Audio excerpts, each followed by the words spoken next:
अस्सलाम वालेकुम दोस्तों, फबशर अहमद बट हमेशा की तरह वेलकम करता है तमाम लोगों को बट स्पोर्ट्स टीवी में। पाकिस्तान क्रिकेट टीम के स्क्वाड का ऐलान हुआ था 2 दिन पहले।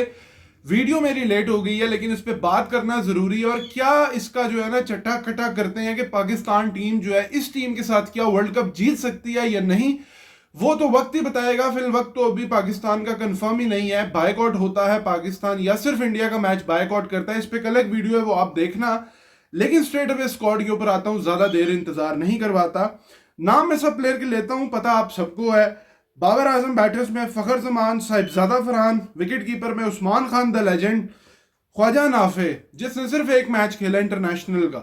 और उसके ऊपर ठीक है बातचीत हो रही है लेकिन पाकिस्तान हमेशा इसी तरह करता है। हसन नवाज के केस में भी हम आगे चल के इस पर बात करेंगे। ऑलराउंडर्स की बात करें, सलमान अली आगा, शादाब खान, फहीम अशरफ, राणा जी, मोहम्मद नवाज, साइम अयूब। साइम अयूब भी ऑलराउंडर है जिनसे हमने पिछली 1-2 सीरीज में बॉलिंग बिल्कुल नहीं कराई, तो आप जरा देखते जाओ चीज़ों को। बॉलर्स में हमारे जी शहीन शाह अफरीदी जो कि इंजरी के बाद आ रहे हैं। कोई कंफर्मेशन नहीं है कि क्या उनकी अपडेट है क्या नहीं है, बस खेलना है, ज़बरदस्ती खेलना है, समझ रहे हो। नसीम शाह, इब्रार अहमद, उस्मान तारिक और सलमान मिर्ज़ा। उस्मान तारिक को इनकी है, बहुत अच्छी बात है। लेकिन इसके अंदर कौन से प्लेयर हैं जो नहीं है, जिसके अंदर पहला नाम हारिस रऊफ का है जो कि पिछले 2021 के बाद से लेके 2022, 2024, 23 का इवन 50 ओवर्स का वर्ल्ड कप सारे ही इवेंट्स वो खेलता गया और उसका रिकॉर्ड इतना बुरा नहीं था, उस पर भी बात करूंगा।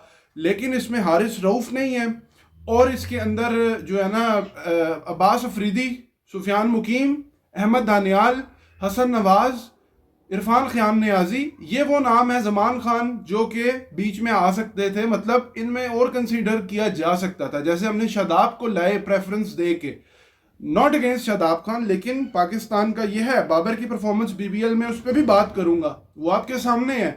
उसको ऐसा नहीं है। श्रीलंका में आकिब जावेद इनकी प्रेस कॉन्फ्रेंस हुई, इन्होंने कहा जी कि सब ओके की रिपोर्ट है। ओके की रिपोर्ट कोई नहीं है। हम आपको पहले बताते हैं बट स्पोर्ट्स टीवी हमेशा मामलात इतने आसान नहीं है। इंडिया की क्रिकेट 10 ओवरों में 150 चेस करती है, 15 ओवरों में 200 प्लस चेस करती है। तो पाकिस्तान उनके साथ अगर रिवलरी है, बायकॉट अगर नहीं होता, इन केस हमारा मैच होता है, तो क्या हिकमत अमली है, जीतना किस तरह है, मेन चीज ये मैटर करती है। उसके ऊपर मैं बात करता हूं। लेकिन मुझे तशवीश होती है कि यार जब हमारे आकिब जावेद और माइक हसन को भी उसी लिस्ट में लगा लिया, यार ये वही लोग नहीं है जिन्होंने चैंपियंस ट्रॉफी में स्पिनर नहीं खिलाए थे, जहां पे इब्रार ने शुभमन गिल को वो क्लासिक बॉल आउट किया। हमारे अपने क्रिकेटर्स ही जो है ना उनके खिलाफ बोल रहे थे, मैं नाम नहीं लूंगा। लेकिन आप अगर देखो ये वही लोग हैं ना, इन्होंने टीम वहां क्या भेजी थी, अब फिर सिलेक्शन की बारी आई है तो ये वही लोग हैं। मतलब यार इस टीम के अंदर अगर आप देखो, आपको बिलीव है इस टीम में कि ये टीम, इनमें कोई 2 नाम ऐसे बैटिंग में, कोई 2 नाम ऐसे बॉलिंग में, जो कि आंखें बंद करके मैं कहूं कि भाई ये वर्ल्ड कप जो है ना इन लड़कों पे। इंडिया में हम देखते हैं अभिषेक है, इंग्लैंड में हम देखते हैं हैरी ब्रूक्स है। हैरी ब्रूक्स के अलावा ऊपर भी लड़के उनके जो ओपनर्स हैं वो भी हैं। फिर न्यूजीलैंड में देखते हैं तो फिन एलन है। मतलब कोई एक नाम तो होगा ना यार हर टीम में। वेस्ट इंडीज के पास इवन नीचे रोमन पॉल है, रदरफोर्ड है, ऊपर उनके पास कोई ना कोई नाम है। हमारे पास कौन सा ऐसा नाम है कि हमने 200 चेस करना है तो हम इजीली कर जाएंगे। देखो सबसे पहले मैं ओवरऑल अगर स्क्वाड के ऊपर आऊं ना, पहला नाम मैं आता ही बाबर से स्टार्ट करता हूं, ठीक है। नाम ही पहला बाबर का है। बाबर की परफॉर्मेंस बिग बैश में ढकी छुपी नहीं है, सबको पता है। शुरू के 4 मैचों में 5 में बाबर के 250 आए थे, लेकिन उसके बाद बाबर ने जितने अपने टोटल मैच खेले रिमेनिंग, बाबर की 3-4 मैचेस में बहुत बुरी परफॉर्मेंस थी एंड के। शायद वो अच्छे होते बीच में। स्ट्राइक रेट बाबर का तकरीबन 101-2 का है, 3 का, और एवरेज जो है वो भी 20 की या 20 से भी कम की है।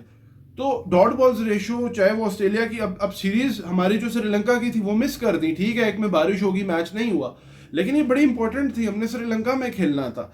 अब आप ये देखो ना कि बाबर का इन्होंने, आकिब जावेद ने ये कहा है कि जी इनकी जो परफॉर्मेंस है ना, पूछा कि जी इनको आपने क्यों लिया है और क्या वजूहात है, क्योंकि पहले तो टीम में नहीं थे। तो उन्होंने रीजनिंग ये दी है कि बाबर जो है ना वो बड़ा की प्लेयर है और लास्ट एशिया कप में भी हमने मिस किया हमारी जो बैटिंग और वो चीज़ें बीच में एक जो है ना मिडिल में वो प्रोवाइड करता है और सूटेबल है इस तरह की उसकी जो गेम है इस कंडीशंस में, और उसका रिकॉर्ड श्रीलंका में अच्छा है, ठीक है, कंपेयर टू ऑस्ट्रेलिया, और चीज़ें जो है ना अंडर 150 का स्कोर होगा। इन्होंने खुद से सोच लिया कि अंडर 150 का स्कोर होगा। अभी श्रीलंका इंग्लैंड का मैच चल रहा है, जब मैं वीडियो बना रहा हूँ तो 350 का स्कोर 50 ओवर्स में उन्होंने वहां पे किया है। अगर वैसे विकेटें हुई फिर हम क्या करेंगे। अब बाबर आजम की इन्होंने बात की कि परफॉर्मेंस इन श्रीलंका, ठीक है, मैं वो नहीं हूं कि मैं ना ब्लाइंडली किसी भी प्लेयर को सपोर्ट करूं, बात होती है पाकिस्तान की, ठीक है।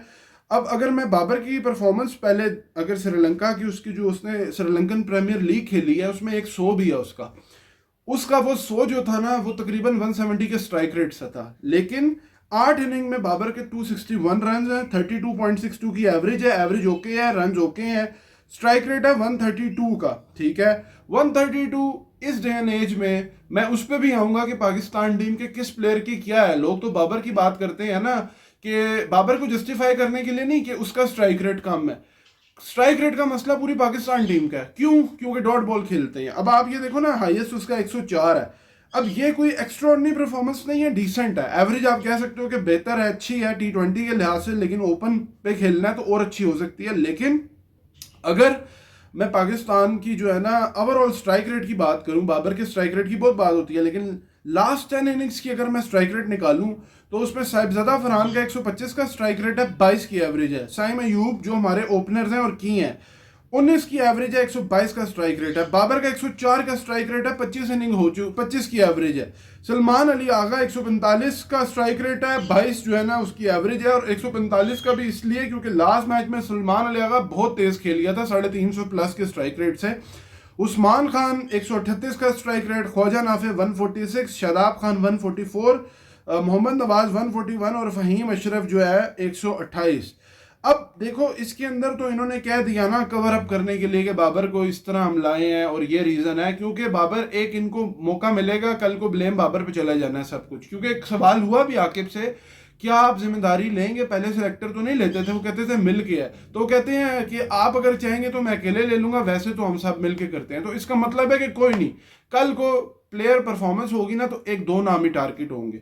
मसला पूरी पाकिस्तान टीम का। देखो सिलेक्शन में मुझे कंसर्न है ना, इस मिडल के अंदर हमारी टीम को अगर 200 प्लस रन चाहिए, एक दो आउट जल्दी हो जाते हैं, ठीक है, या पार्टनरशिप अच्छी लग जाती है, उसको कंटिन्यू हम कर पाएंगे क्या? बैक टू बैक इस तरह मैच जीत पाएंगे? क्वेश्चन मार्क तो यहाँ पे है। फखर की जो फॉर्म है, परफॉर्मेंस है, वो आपके सामने है। फखर भी 130-32 के स्ट्राइक रेट से खेला है, ILT20 में उससे भी कम पे खेला है।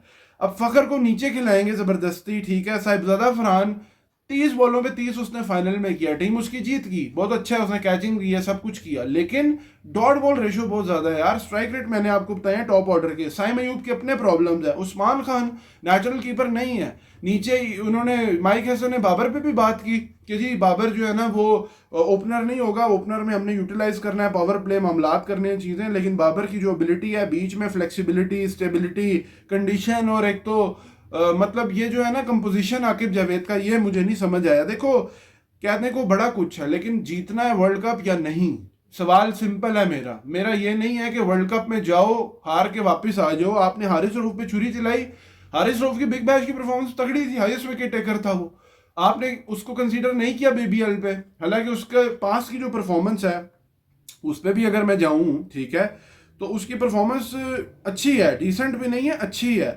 17 मैचों में उसने 23 विकेटें ली हैं, 6.98 का उसका इकोनॉमी रेट है। वर्ल्ड कप्स में 2021, 22 और 24 16.6 का उसका स्ट्राइक रेट है। फर्क यह है कि हारिस रऊफ को आखिरी के जो एक दो ओवर होते हैं ना उसमें उससे बॉलिंग उसका एक, यार हमारे बॉलर्स ही आते हैं टे बॉल क्रिकेट से, लाहौर कलंदर लेके आया, इन्हीं को प्रमोट करते हैं हम, फिर कहते हैं कि बड़ी क्रिकेट नहीं खेलते और इनसे एक्सपेक्ट करते हैं कि ये अच्छा कर जाए और प्लेयर भी स्टार बन जाता है। सिस्टम नहीं है ना, सिस्टम का प्रॉब्लम है। आज एक हारिस रऊफ है, कल आकिब जावेद है, कल तीसरा एहसान उल्ला है, फिर और लड़के हैं, वो भी आएंगे, यूं ही फारिग करते जाओगे। ओ भाई उसने बीच में तो आउट किए हुए थे ना, मैं ये नहीं कह रहा उसको सीरीज नहीं खिलाई तो रख लेते, लेकिन आपको इतने टाइम बाद याद आया, 8 साल 7 साल की क्रिकेट के बाद इतनी मार जब उसके मामलात हुए उसको नीचे डेथ में। ओवरऑल तो रिकॉर्ड उसका बुरा नहीं है। आपके बाकी आपके जो बॉलर्स हैं, मतलब आपके 8 लड़के तो सेम है जो 2024 के स्क्वाड में थे। आप अगर उसमें देखो, बाबर, इब्रार, फखर, साइम, नसीम, शहीन, शदाब, उस्मान, ठीक है, ये सारे तो उस स्क्वाड में भी थे, तो मेजॉरिटी तो आपकी टीम वही है। तो मेन बात यह है कि जो है ना अभी इन्होंने ठीक है उस पर इन्होंने बॉलिंग में भी कह दिया कि हमने जो है ना हारिस के उसमें कंसिडरेशन में हमारा वसीम जूनियर था, हारिस था और मोहम्मद वसीम था। मोहम्मद वसीम के साथ इन्होंने गलत किया, इन्होंने सुफियान के साथ गलत किया शादाब को फिट करने के चक्कर में। ओ भाई बैटिंग तुम जितनी मर्जी लंबी कर लो, तुमने बॉलिंग में तुम्हारे अगर इब्रार और उस्मान तारिक इकट्ठे ना खेले तो फारिग हो जाओगे। क्यों? क्योंकि हमारी बैटिंग सिमिलर टाइप की है। 200 रन प्लस जो है ना वो अगर हमें चेस करने होंगे तो हमें मौत पड़ जाएगी। मैं आपको सही बता रहा हूँ, ये बातें मैं सच्ची कर रहा हूँ, मैं मजाक नहीं कर रहा। बाद में का जो रोना धोना है ना, उससे पहले ये वीडियो एक ना इस पे बात मतलब जो होना है हमारे कंट्रोल में नहीं है, लेकिन इंटेंट क्या है पाकिस्तान का?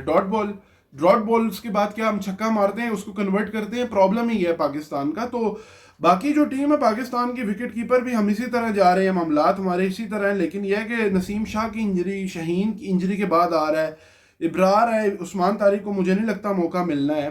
तो देखते हैं।